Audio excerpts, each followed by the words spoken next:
Hello, welcome to my channel. My name is Adam W. Rodriguez, and this is the Art of R. Today, I am going to be doing a tag video. This particular tag is called Metal On Rock Songs Tag 2023. It was created by my friend Nicole over at Nicole's Bookish Nook. You should check out her channel. She is awesome. She is a writer and a poet, and I really enjoy her videos. She has great content. She does a lot of book reviews. She does a lot of videos where she's talking about being a writer, giving tips for being a writer, giving tips for being a poet. Lots of cool observational things about writing and reading and interacting with people on Booktube and on Goodreads and stuff like that. So she has a lot of really cool insight. You should check out her channel. She's really funny too. I like the way she laughs at herself, at the universe. She's got a really smart and witty way about the way she presents stuff. And yeah, it's delightful. You should go and check out her channel. Awesome. She did a tag video called Rock On Metal Songs book tag a while back. Like, I was trying to find book tags that were heavy metal related because I plan on making one myself, but I wanted to make sure that I had done the ones that already existed. Nicole's was the first one I found. I really enjoyed doing that book tag, and then later she made one where she flipped it, and now it's Metal On instead of Rock On. Anyway, you get what's going on. I don't have to explain it to you. You understand, man! So now that she's done this one, I'm gonna do this one too, because it's fun and it's rad, and I really enjoy the prompts. So let us get right to it. I'm doing a lot of S's right now, very snake-like. All right, I'm losing it. Prompt number 1, Sick Boys by Social Distortion. I ended up adding that to my playlist, Nicole. That's a pretty cool song. I liked it. A book you have read about a sick boy or girl, mental, emotional, or physical sickness. My answer to this is The Metamorphosis by Franz Kafka, where Gregor Samsa is having a really bad day. He can't go into work because he has turned into some form of vermin. Most people say that he was turned into a cockroach, but it's never really specified in the story that he's a cockroach. Although he does have some like insect-like qualities. He ends up crawling on the walls and the ceiling and stuff like that. It's this absurdist, kind of melancholic, dark short story by Franz Kafka, where the character, Gregor Samsa, wakes up one morning and he has been transformed into this vermin, as he describes. And then his family and friends have to deal with it. And they deal with it in a way that isn't like, they're not like utterly horrified and shocked that this guy's been transformed into this vermin. They're just dealing with the fact that he has. You know what I mean? They all have jobs to do. They all have rent to pay. And the fact that this fantastical thing happened doesn't seem to get the weight or gravity that it deserves, right? I used to think that Kafka was just kind of like this broody writer, but I found out later, after kind of studying a little bit more about him, that he intended a lot of this stuff to be funny. And now when I go back and I read Franz Kafka and realize that he's just trying to be witty, it's a lot more fun to read. You know what I mean? So like sometimes it's the mindset going in. Franz Kafka is supposed to be funny, and now that I know it's supposed to be funny, it is. So anyway, I suggest the Metamorphosis by Franz Kafka. It's a really cool story. Super awesome. Let's go to prompt number 2, The Worst Day Since Yesterday by Flogging Molly. The most depressing book you've ever read. What is that? Well, I did talk about The Drinking Den by Émile Zola in a previous tag video, which was probably the most depressing book I've ever read. So I'm going to go with my number 2, and that is The Old Man and the Sea by Ernest Hemingway.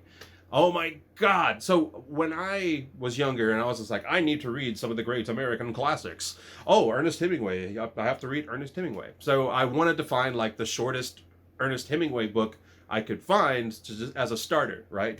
And that book happened to be The Old Man and the Sea. It's barely 100 pages. It's a novella, you know, and I read that and it was so depressing that I haven't read Ernest Hemingway since. Like, I'm almost 50 years old now, and I'm finally at a point where I'm like, okay, I'm going to read A Farewell to Arms. just to sort of satisfy, like, everybody writes a bad one from time to time. I hated this book, man. It like, I understand it better now, being an older man and understanding, so the concept is this fisherman, his name is Santiago, and he's aging, he's having a bit of bad luck. They have a word for it, I can't remember what it is. But anyway, he's out fishing. He catches this marlin, or at least he hooks this marlin. But he spends several days battling with it, trying to get it, trying to actually catch the bloody thing.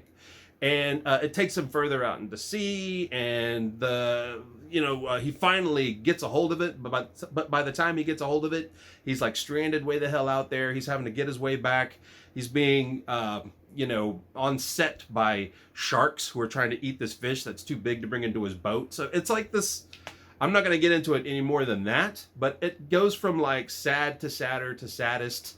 And at the end, it doesn't really resolve necessarily, but it does kind of give you some sort of glimmer of very, very broody and sad hope. Like, even the hope is sad in this book. So if you're looking for something that's a little bleak, but really well written, The Old Man, the Sea is a good choice. And I look forward to actually reading some Ernest Hemingway that's just not going to make me utterly depressed, like this one did. So anyway, that's all I'm going to say about that. Let's move on to question number 3, The Orchard by Tiger Army.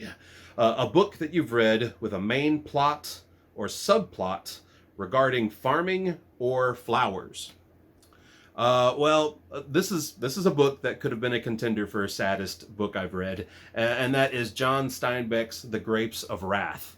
There's a lot of farming central to the actual plot. It follows the family, what the hell were they called? The Jodes, the Jode family. So one of the Jodes, it starts off with is it Tom? What the hell was his name? Tom Jode? Tom Jode and Jim Casey. Yes. So Tom Jode, I'm sorry guys. So Tom Jode had just been released from prison, for murdering some guy or like manslaughter or something like that. He's just been released. He goes to find his family to hook back up with them. They're out in the Dust Bowl. This is during the Great Depression and during the Dust Bowl era, where, if you're not familiar with what the Dust Bowl is, it was poor land management that turned all this farmland into this just kind of scape of dust. Like all the topsoil started blowing away, so nobody could like plant anything. People were dying of just like breathing in dust. It was awful. But what made it even worse was like there was no safety net for these guys. The environment screwed them. Actually, their poor land management screwed them. But the land management was because they couldn't keep the land unless they made the land turn a profit. Anyway, it's one of these like hardcore, like, capitalism will destroy you, will devour you if you're the guy on the ground doing all the work.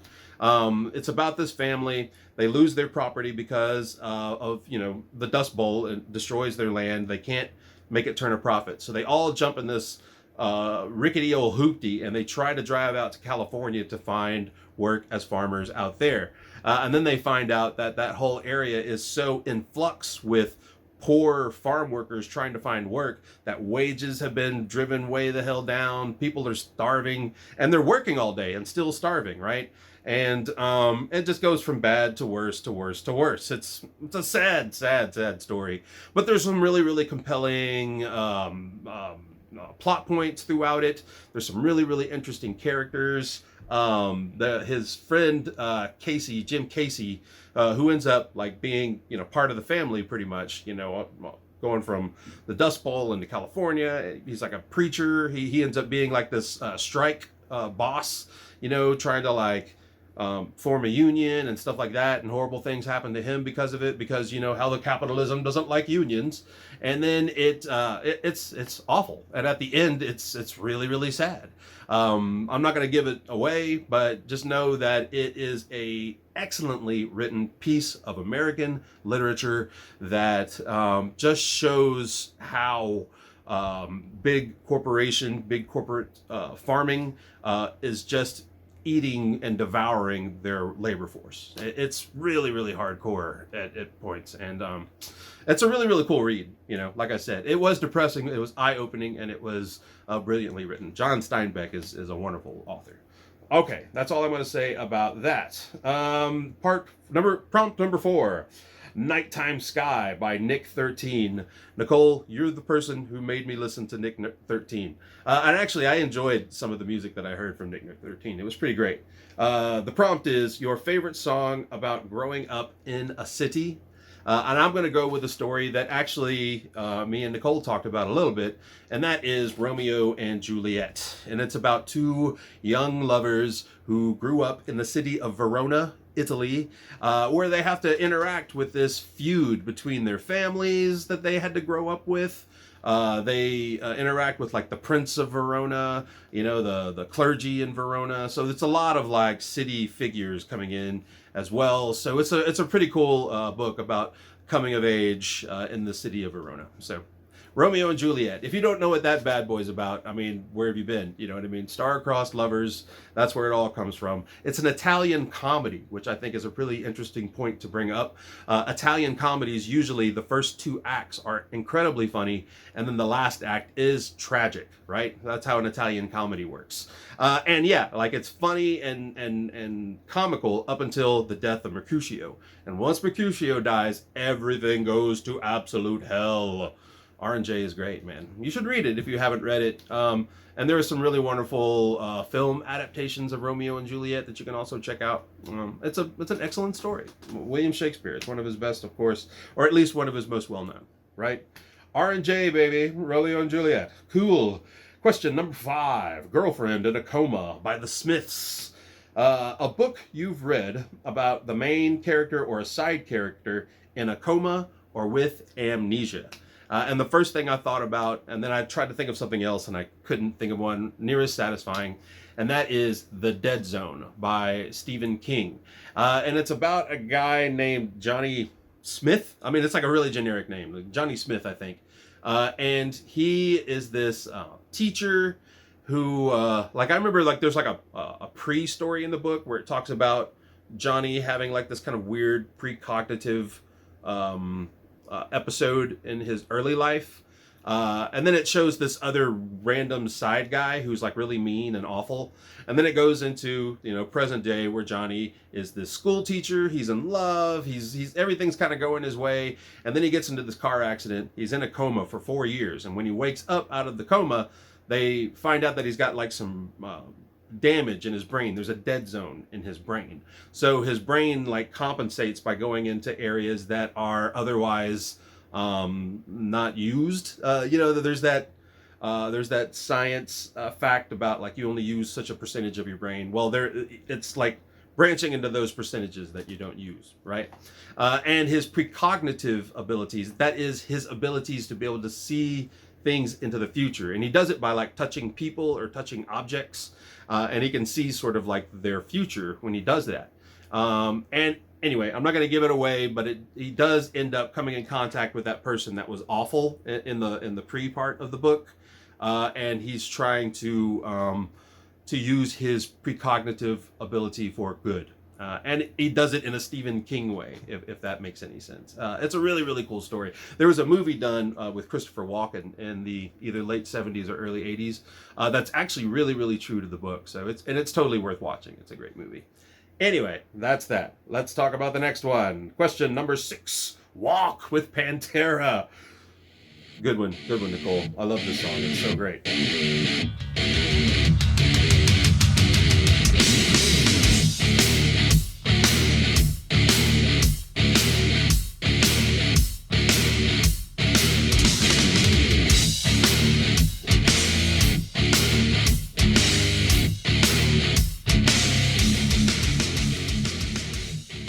Wonderful. I love me some Pantera.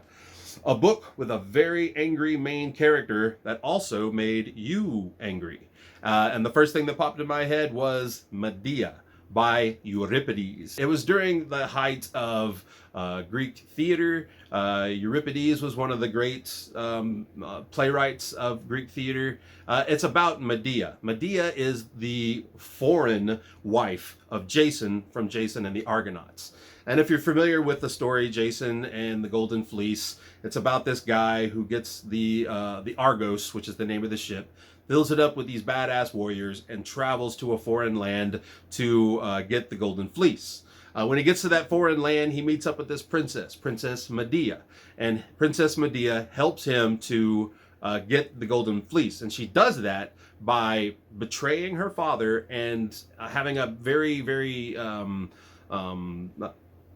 and having a hand in killing her brother. There are some versions where it's way more brutal than other versions, but it's always her having something to do with the death of her brother. And so it gets really brutal. So the actual play by Euripides, it talks about all of that stuff that went down in the myth of Jason and the Golden Fleece. And now she is a little older, and Jason is about to totally annul their marriage so that he can marry this younger woman who is part of another kingdom, so that he can merge kingdoms. It's this political marriage, but he's casting her aside. This woman who had sacrificed her kingdom, sacrificed her brother, sacrificed her love of her father, all of these things just for Jason. And so now she is scorned. She is angry. And yeah, I was angry for her. You know, it's just like, it's awful the way she's being treated. She's being treated as this foreigner, as this witch, right? And so yeah, I do get angry, but the way she gets her revenge is like also anger inducing. Like, I'm torn about it, but I'm like, she's justified in some way, but oh my God, it's so awful what she does. And even the gods kind of approve of what she does, which makes it even more, you know, more infuriating. It's a really interesting piece, and I actually quite love it. It's full of visceral anger and vengeance, and it's good stuff, solid stuff. Medea by Euripides. You should check it out. It's a really short read. It's a wonderful play. Next, Du hast by Rammstein. Rammstein is awesome. I love that kind of theatrical metal stuff. It's so good. A book you've loved or hated that has a wedding scene. So I personally love The Princess Bride. It was written by William Goldman, and it was written in 1973, or published in 1973. The movie everybody is very familiar with, and the it's fairly true to the book. There's some chunks that they cut out that I kind of understand why they cut out. And you know, they changed some of the narrative a bit, like how it's told a little bit, but it's the same but different kind of a thing. But it's a wonderful book. If you're not familiar with the story of The Princess Bride, just watch the movie. It's really good. And I mean, I watched the movie and immediately had to read the book, so it's like the movie will probably inspire you as well to do so. It's a great story. It's fantasy. It's got giants. It's got thieves. It's got swashbuckling. It's wonderful. It's a very cool fairy tale with a bunch of like fun and interesting elements. It's a great story, and it has a wedding. It's all about a wedding. It's central to the plot.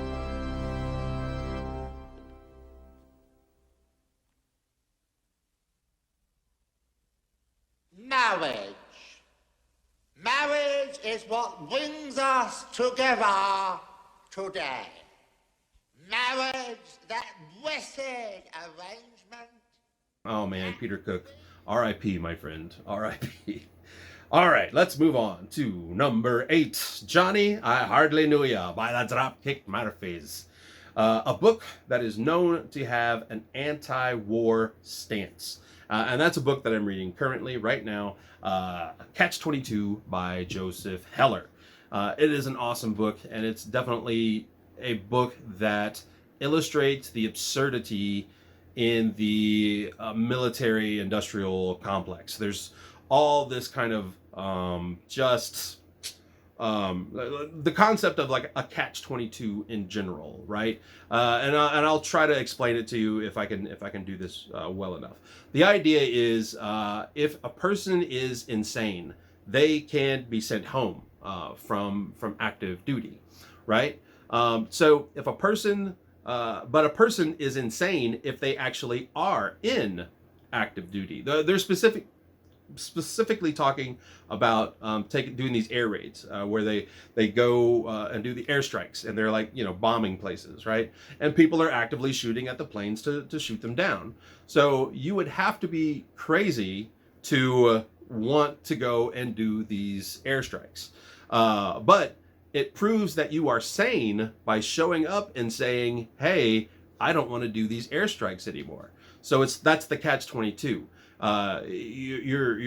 You can go home if you're crazy, but if you request to go home, that proves you're not crazy, right? So that's what I mean about the absurdity in the military-industrial complex. They use those absurdities to keep you at war. So it's a really cool, that idea is central to the whole book. But the book itself is full of really awesome characters, really cool subplots, and stuff like that. It's a wonderful book. I'm trying to remember when it was written. I can't remember. I don't think I wrote it down. Oh, 61. It was published in 1961. And it's about 1944, World War II. It's a really cool book. You should check it out. I'm working on it right now, and I'm loving every bit of it. Awesome. Question number 9, the last and final tag. American Music by the Violent Femmes. Great song. I love the Violent Femmes. They're so good. So good, Nicole. So good. Your favorite American classic novel. Man, I've been thinking about this one. I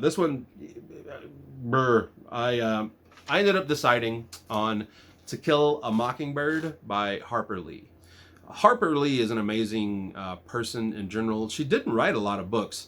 She was a really good friend of Truman Capote. In fact, I watched that film about Capote not too long ago, and Harper Lee was featured in it as, not the real Harper Lee, but actress playing Harper Lee. But it also showed how she was instrumental in the book In Cold Blood by Truman Capote, which I found very fascinating, and I had no idea. Harper Lee wrote the book To Kill a Mockingbird, and it was based on some local news that happened when she was very young. Now, the book itself is great. I read it when I was fairly young, and it follows this character named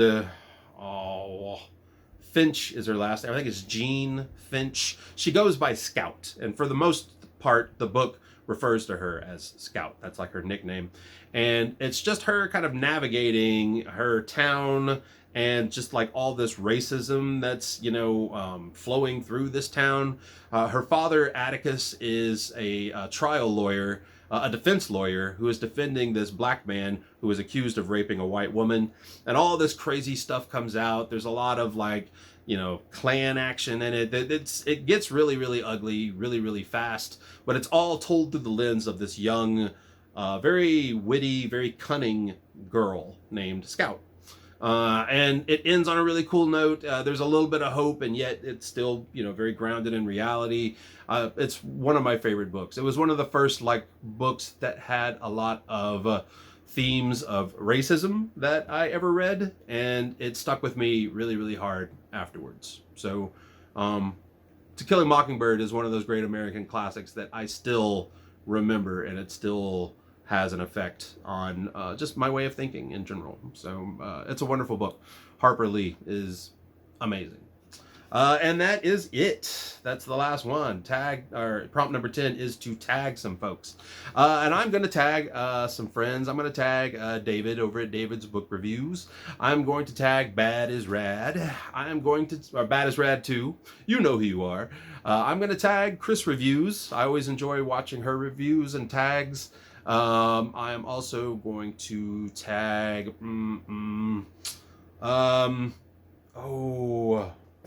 I'm also going to tag, did I say Bookish Chass? Bookish Chass, you're tagged. And who else? One more. Mason in the Dark. Maybe you would enjoy doing this. And then that's where I'm going to stop for now. I need to start making lists of folks that I want to tag, because I can't always just remember them, right off the bat when I'm on the spot. Anyway, hopefully you enjoyed this video. I know I enjoyed making it and talking about books and stuff like that. So we will see you next time here at the Art of R. Ciao. Oh my gosh, earthquake.